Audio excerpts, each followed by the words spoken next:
السلام عليكم. عليكم السلام ورحمة الله وبركاته. عليكم السلام ورحمة الله وبركاته. انت بقى اسمك ايه؟ أنا عبود. عبود، تشرفنا عبود. انا الزعيم. تشرفنا، أهلا وسهلا. ده اسم حضرتك؟ لا ده لقب كده، اسمي مش لازم تعرفه. أمرني، إحنا تحت أمرك. انا سمعت ان انتوا هنا بتعملوا افلام والحاجات دي، صحيح الكلام ده؟ بنحاول. تحاولوا ها؟ بس كده بقى أنا كنت عايز اعمل فيلم. طبعا واضح إن حضرتك ممثل عظيم، بس إحنا دلوقتي مفيش عندنا أفلام ومفيش كاستنج. أول فيلم هنعمله هنكلمك تكون البطل. كاستم ايه؟ بقول لك عايز اعمل فيلم. يعني عايز تكون ممثل ولا عايز تخرج ولا عايز تعمل إيه بالظبط؟ عايز اعمل فيلم عني. أنت مين؟ انا الزعيم. شباب لا تركين الباب مفتوح. انا عملت غلطات كتير في حياتي، منكرش، بس الزعامة اصلا ما بتجيش كده، بتتطلب شوية تضحيات. أكيد.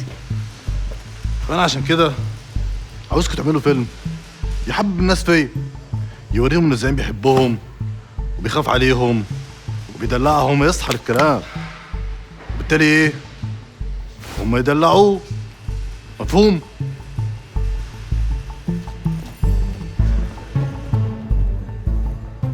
العالم مليء بالقصص المثيرة عن القادة والزعماء، ولكن لا توجد قصة زعيم أغرب من قصة ديكتاتور يوغندا الأشهر إيدي أمين، الذي أطلق على نفسه ألقاباً مثل المارشال، الحاج، الدكتور، الرئيس الأبدي، سيد جميع سباع الأرض وأسماك البحر، وقاهر الإمبراطورية البريطانية في أفريقيا عموماً ويوغندا خصوصاً، وملك اسكتلندا.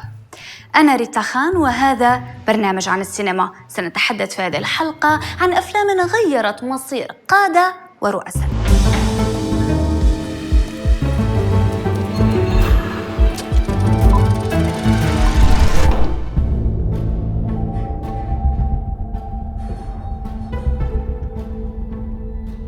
شكله يحب السينما، المكان كله صور زعماء وأفلام يتكلمون عنهم. إحنا مش هنعمل الفيلم ده. وطي صوتك، تفضحنا. أنا لو عملت الفيلم ده هيكون وصمة عار في تاريخي الفني. ولو ما سويناه بيذبحنا كلنا. نحن لازم نجرب الأول، بعدين أنا حلاقي حل منيح. أنا مش مقتنع، بس طيب.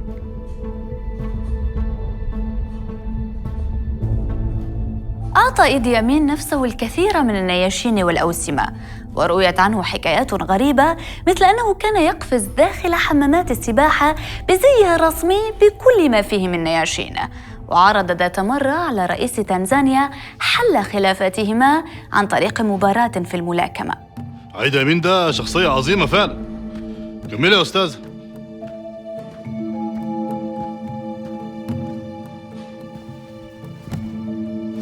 كملي. حكم إيدي أمين يوغندا لمدة 8 سنوات فقط، ولكنها فترة كانت كفيلة بأن يرتكب العديد من جرائم الحرب والإبادة الجماعية، وكان من الطبيعي أن تنتبه السينما لشخصية غريبة الأطوار مثله. I'm so happy to see you all celebrating our country's liberation. Thank you very much. ظهرت العديد من الأفلام عن إيدي أمين، مثل Rise and Fall of إيدي أمين، والفيلم الوثائقي General إيدي أمين دادا A Self-Portrait. ولكن يبقى The Last King of Scotland هو الأبرز والأكثر تأثيراً. صدر الفيلم بعد وفاة إيدي أمين ب3 سنوات، واستطاع الممثل فورست ويتكر تجسيد دور إيدي أمين ببراعة منقطعة النظير، فحصد جوائز الأوسكار والجولدن جلوب والبافتا لأفضل ممثل. And I want to promise you, this will be a government of action, not of words. فاق أداء ويتكر كل التوقعات، وهو يتماهى مع شخصية الدكتاتور سيكولوجياً وجسدياً. تعلم اللغة السواحلية، وكان في خارج أوقات التصوير يترك كادر العمل ويختلط مع السكان المحليين، وأجرى مقابلات مع أفراد أسرة الدكتاتور ومع مسؤولين حكوميين ومع من عانوا من تعذيبه، وقضى أسابيع في مشاهدة أفلام وثائقية عنه. You want to kill me for that drunk, silly man? تلبسته الشخصية بصورة مرعبة حتى في فترات الاستراحة بين التصوير، لدرجة جعلت الممثلة كاري واشنطن التي لعبت دور زوجته تتساءل ما إذا كان ويتكر سيستطيع الخروج من الشخصية والعودة إلى طبيعته بعد انتهاء تصوير الفيلم أم لا. أمور يا زعيم. اشتغلنا انا ياض. بس ليش يا زعيم؟ هو سوى. خلقي ضيق، انا خلقي ضيق معلش، بس هو اضطرني. ها تكتبوا السيناريو امتى؟ بنكتبه طال عمرك، بس عطنا شوية وقت علشان نقول لك. احنا بصراحه كده مش هنعمل الفيلم ده. ايه؟ لا لا لا لا لا، هنعمله. بيهزر يعني، انت عارف عبود. احنا مش ممكن نسكت على الجرائم اللي حصلت قدامنا دي.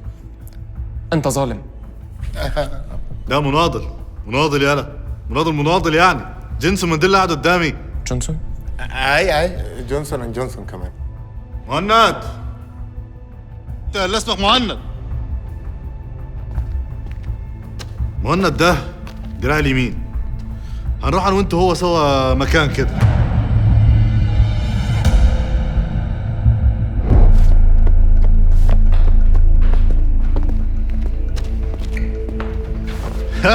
اثبت يا بطل. خليكوا هنا شويه في الفي اي بي، مش يمكن يجيلكوا شويه الهام ولا حتى شهيد. تطلع قبلي يلا.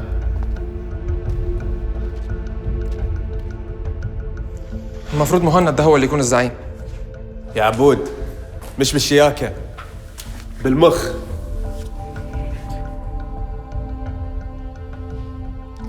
من قال أنه لا مكان للحرية في أفريقيا؟ صحيح أن فيها الكثير من الدكتاتوريين، ولكن فيها قصص ملهمة لزعماء خالدين مثل نيلسون مانديلا وطريقه الطويل لنيل الحرية وإنهاء نظام الفصل العنصري في جنوب أفريقيا. We will continue to resist these inhuman laws until every one of them is repealed. اهتمت السينما بقصة مانديلا بداية من عام 1987. كان ما يزال مسجوناً وقتها، فأنتجت فيلم مانديلا الذي ركز على نضاله السياسي قبل أن يسجن. قدمت هوليوود عدة أفلام عن نيلسون مانديلا مثل بيت باي بافانا وإنفيكتس للمخرج المخضرم كلينت إيستوود. Nelson Rolihlahla Mandela, do hereby swear to be faithful to the Republic of South Africa. كان نيلسون مانديلا يعتقد أن مورغان فريمان هو الأفضل لتجسيد دوره في السينما. قال ذلك في مؤتمر صحفي بمناسبة صدور كتاب سيرته الذاتية. وجاء فيلم إنفيكتس ليحقق له أمنيته. أتقن فريمان الدور حتى أنه ترشح لجائزة الأوسكار وخلق الصورة السينمائية الأكثر أيقونية للثائر الأفريقي العظيم. فيلم كهذا يحتاج إلى أداء قوي وممثل بعواطف كبيرة، وهذا الأمر انطبق تماماً على مورغان فريمان، بالإضافة إلى عشقه الكبير لشخصية مانديلا. فمورغان فريمان كان يحلم بتقديم شخصية مانديلا قبل أن يصرح مانديلا بهذا. اسم الفيلم إنفيكتس هو عنوان قصيدة للشاعر البريطاني ويليام إرنست هانلي، كتبها عام 1875، والتي كان مانديلا يقرأها باستمرار خلال فترة تواجده في السجن، لأنها كانت تلهمه وتعطيه الصبر والقوة. وأعاد قراءتها الممثل مورغان فريمان خلال الفيلم ليبقى أثرها الساحر إلى الأبد. I am the master of my fate. I am the captain of my soul.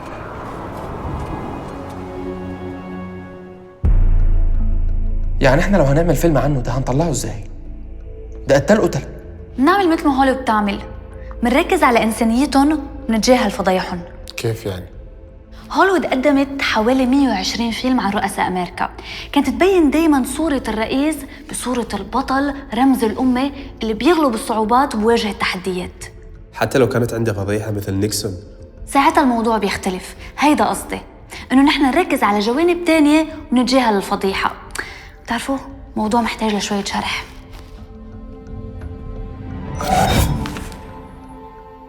مشت وين؟ يا عزام ريتا، متعرفهاش يعني؟ يا رب بس ترجع قبل ما يجوا.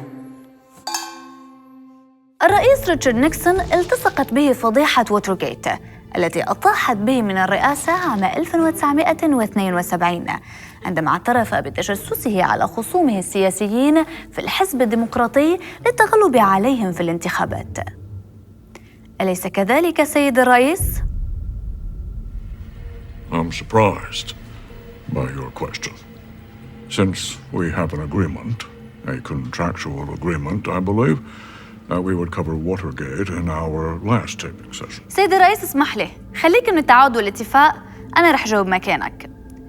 لكن رغم ذلك قدمته هوليوود بفيلم فروست نيكسون بصورة أكثر إيجابية، فاقترب الفيلم كثيراً من الشخصية الحقيقية لنيكسون، وحاول اكتشاف مناطق قوتها وضعفها، إنسانيتها وصلابتها، واستعدادها للمقاومة الفطرية حتى النهاية.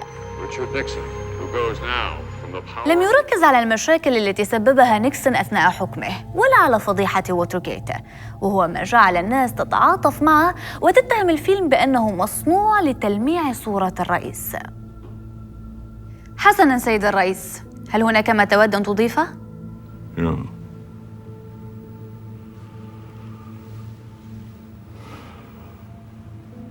I let the American people down.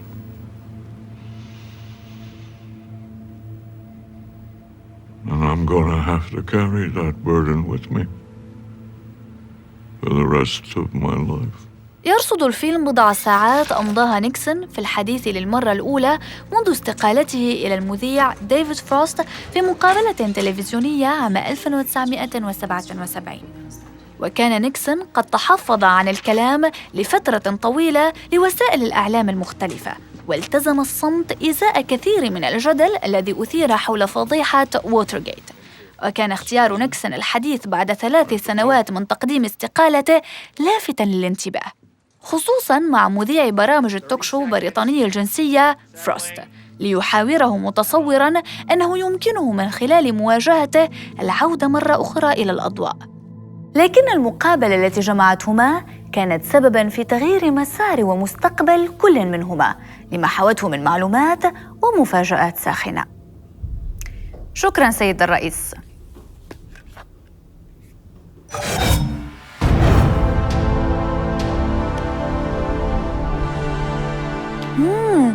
فيلم The American President.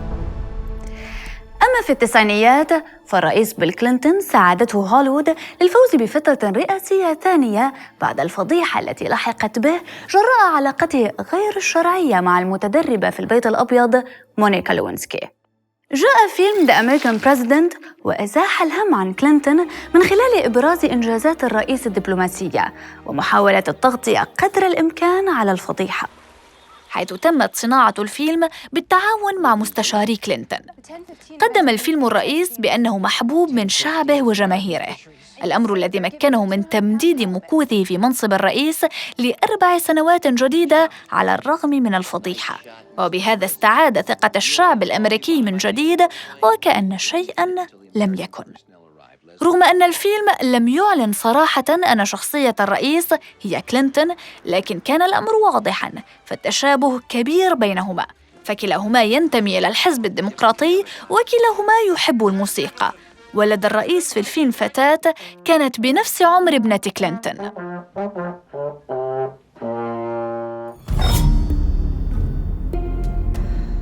دل على السلامة يا ريتا. على الله بس تكوني لقيتي حل. ما في عنا حل غير إنه نعمل له الفيلم. ازاي بالافتراء اللي هو فيه ده؟ خذينا معك بالريموت يا ريتا وخلصي السالفة. ما بنقدر، بيرجع بيمسكنا مرة تانية. طيب نبلغ الشرطة. أنت ما شايف المكان هون؟ بده حرب ليقدروا يقتحموه.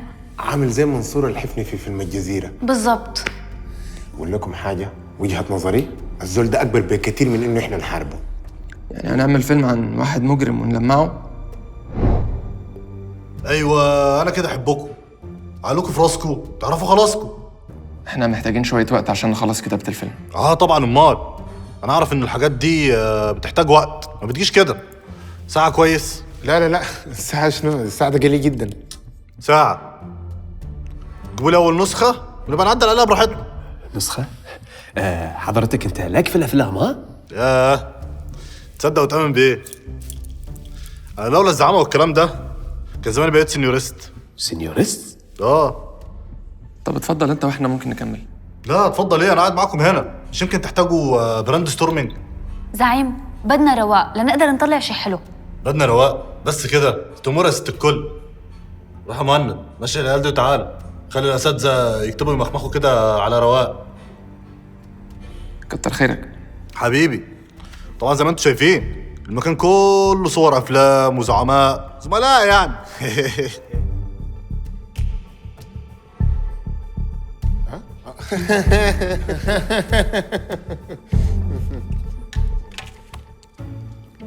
رغم أهمية السينما ودورها في ترسيخ وزيادة شعبية القادة والرؤساء، إلا أن السينما العربية مقلة في طرح أفلام تتناول السير الذاتية للزعماء العرب، ربما بسبب الرقابة أو نقص التمويل أو بسبب وجود صعوبات سياسية. هناك محاولات قليلة كذلك في السينما العالمية لتجسيد حياة الزعماء العرب، ربما يكون أبرزها مسلسل هاوس صدام الذي يجسد قصة حياة رئيس العراق الأسبق صدام حسين، والذي عرض على قناة BBC 2. تركز الإنتاج العربي على حياة الزعماء في مصر، وتحديداً على حياة الرئيسين جمال عبد الناصر وأنور السادات. في عهد عبد الناصر لم تظهر شخصيته في أي فيلم سينمائي، وإنما تم ترميزها، كما في فيلم رد قلبي الذي يتناول فترة ما قبل الثورة وانضمام بطل الفيلم للضباط الأحرار، مع منح الممثل كمال ياسين شخصية مؤثرة ظلت لعقود طويلة يشار إليها باعتبارها رمزاً لعبد الناصر ودوره في الثورة. ظل هذا الوضع قائماً حتى الثمانينيات، حيث أصبح مسموحاً في السينما المصرية بتقديم شخصية الرئيس الراحل، فظهرت في أكثر من فيلم ومسلسل، ولكن يبقى أهم وهو فيلم ناصر 56. اعترض كاتب الفيلم المؤرخ محفوظ عبد الرحمن في البداية على أداء أحمد زكي للدور لاختلاف الشكل بينهما، لكن أحمد زكي لم يستسلم وكان مصراً على أداء الشخصية، فاشترى بدلة رسمية وركب أنفاً كبير، وفي صباح أحد الأيام طرق باب منزل محفوظ عبد الرحمن في 8 صباحاً. تقول الفنانة سميرة عبد العزيز زوجة عبد الرحمن أنها أصيبت بالذهول عندما رأت أحمد زكي أمامها وكأنها ترى عبد الناصر، وكان محفوظ نائماً، فقالت له قوم عبد الناصر برا، وبمجرد أن رأى أحمد زكي قال له خلاص يا أحمد هكتبه لك وهتعمله والله. النجاح الكبير لفيلم ناصر 56 كان دافعاً لتكرار التجربة مرة أخرى، ولكن مع الرئيس المصري أنور السادات، حيث تحمس أحمد زكي للتجربة لدرجة إنتاج فيلم أيام السادات بنفسه، حتى أنه اضطر لبيع بعض ممتلكاته من أجل تمويل الفيلم. الفيلم يرصد السيرة الذاتية للرئيس الراحل أنور السادات، وذلك منذ شبابه ووجوده في الكلية الحربية وحتى اغتياله في 6 أكتوبر عام 1981. مشروع الفيلم قديم لدرجة أن الرئيس أنور السادات هو من أوصى أن يقدم دوره النجم الراحل أحمد زكي. السيدة جيهان السادات أوصت كذلك أن تقوم بدورها الفنانة ميرفت أمين، وهو ما لاقى ترحيب من أحمد زكي ومحمد خان. تم تصوير بعض مشاهد الفيلم في منزل الرئيس أنور السادات، وتقول ميرفت أمين إنها كانت تلاحظ نظرات الانبهار والتأثر في أعين العاملين بالمنزل، وكأنهم يرون الرئيس نفسه وليس أحمد زكي. هترجع في قرارك؟ غلط، أنا عارف. البلد مواردها قليلة ولابد من إلغاء الدعم.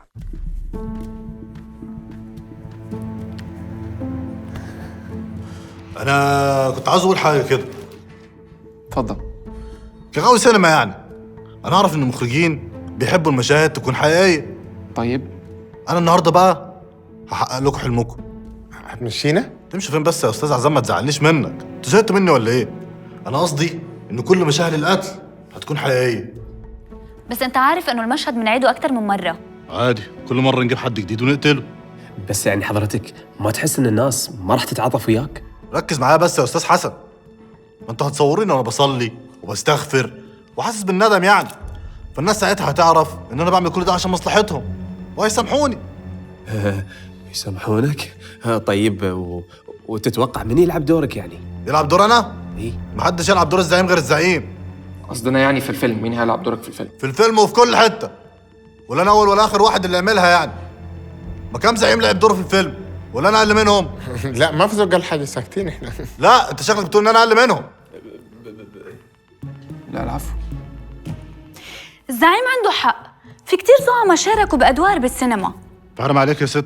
الرئيس المصري محمد حسني مبارك شارك بمشهد بفيلم وداع في الفجر سنة 1956. حصل. ريتا انت بتقولي ايه؟ ترامب رئيس أمريكا شارك تقريباً ب 18 فيلم ومسلسل. حبيبي ترامب ده والله. شارك بكتير أعمال، منها الجزء الثاني من فيلم هوم ألون. كان دايماً يشترط إذا بده يصوروا بممتلكاته إنه يظهر بدور واضح. هو ده الانسان اللي بيفهم حقيقي بجد. بس في مشكلة صغيرة، خير؟ إنه كل هالزعماء الحقيقيين اللي ظهروا بأفلام ظهروا ككومبارس. طيب يعني أنت ما بينفع تظهر معنا إلا ككومبارس بالفيلم. هيدي قواعد السينما، ناس ما رح تصدق إنه الزعيم هو اللي عم يمثل. قاعدة في السينما يعني؟ طبعا، امال غاوي سينما ازاي؟ وانتوا بقى بالصلاة على النبي كده شايفين مين اللي يعرف يلعب دور الزعيم؟ مهند طبعا. مهند؟ طبعا مهند، في احسن منه؟ قوه واناقه ووسامه وخبره. يعني قصدكم انه مهند ينفع يلعب دور الزعيم وانا لا؟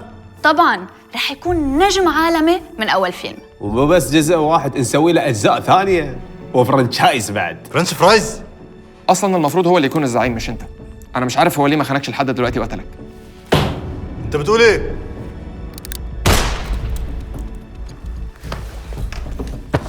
هي دي نهاية الزعماء في السيما، دايما بيتغدروا بقى من الناس ليهم. دلوقتي بقى تتكلموا معايا انا بقى عن الفيلم.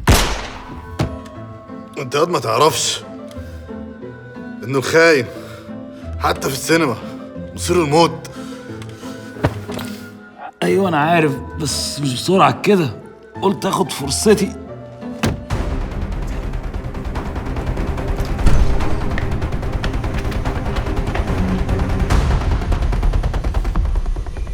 رؤساء وزعماء سياسيين حموا شعوبهم من حروب أهلية أو قادوهم إليها. خطب حماسية، محاولات اغتيال، فضائح سياسية ومؤامرات. قصص القادة في السينما دائما ما تكون مثيرة، ملحمية، درامية وأحيانا كوميدية. أنا ريتا خان وهذا برنامج عن السينما. إلى اللقاء.